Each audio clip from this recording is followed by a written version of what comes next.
Hi, and welcome to this short video overview demonstrating automatic as-built updates between Go360 Electric Editor and Go360 LiveOps network operating and outage management software.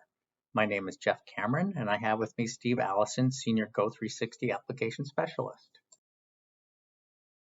For demonstration purposes, Steve is going to draw in a secondary conductor from an overhead transformer and some underground service connections to customer meters.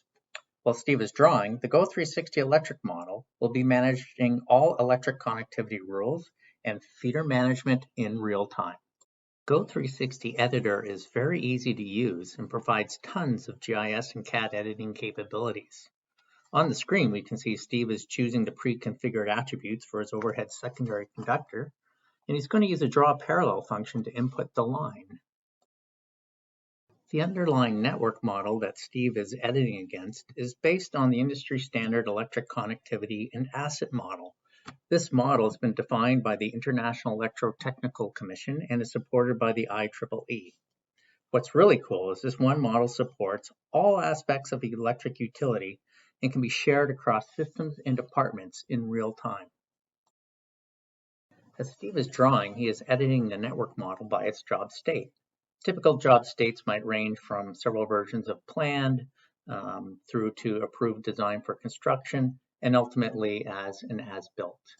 For the purposes of this demonstration, Steve is going to save the edits as as-built so we can see how in real time the network connectivity and feeders are updated automatically within Go360 LiveOps.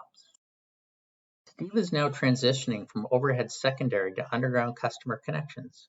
He will pick the pole and riser, select his attributes, and draw in an electrically connected fashion to all of the customer meters. As we watch Steve continue on with the edits, it's important to know what is happening under the hood in Go360. Seamlessly to Steve working away, Go360 is validating all of the pre-configured business rules, such as what assets can and cannot connect to what. It ensures there are no voltage or phase mismatches, and it's continually updating the feeder within the overall electrical network hierarchy. If errors are found, color-coded flags will be displayed on the map and actually prompt the user what to fix.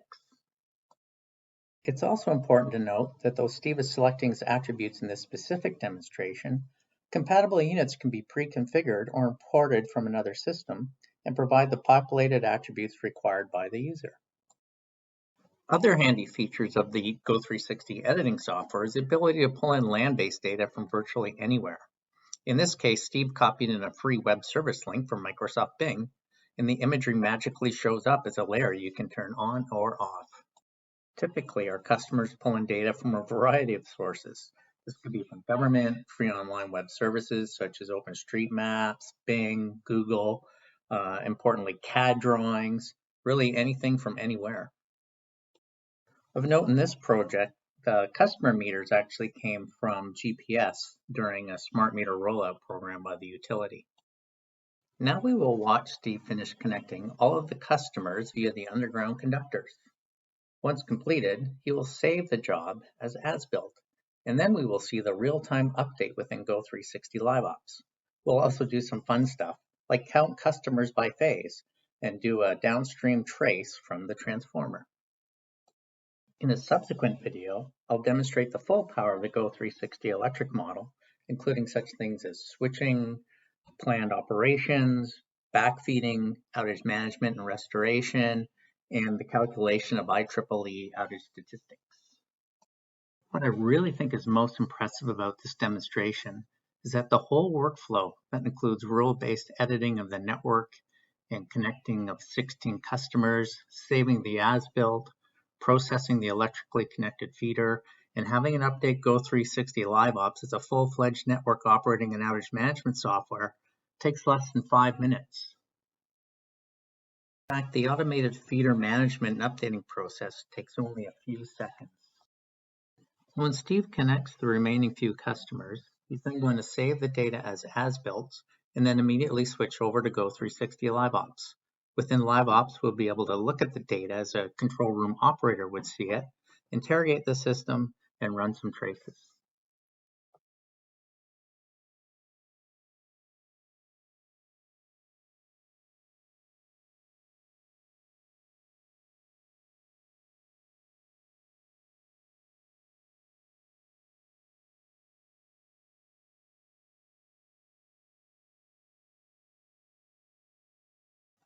So the edits are now finished, and Steve goes to hit the Save button.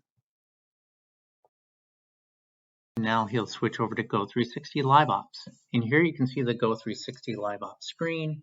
He refreshes the view, and we can see that the connection points to the meters are all in there. Next, Steve will actually click on the transformer. And this is going to bring up a LiveOps operating form. Within this form, you can do many things, such as disconnect the customer, which we won't do here, but we will actually calculate the customers, see how many there are, and by phase.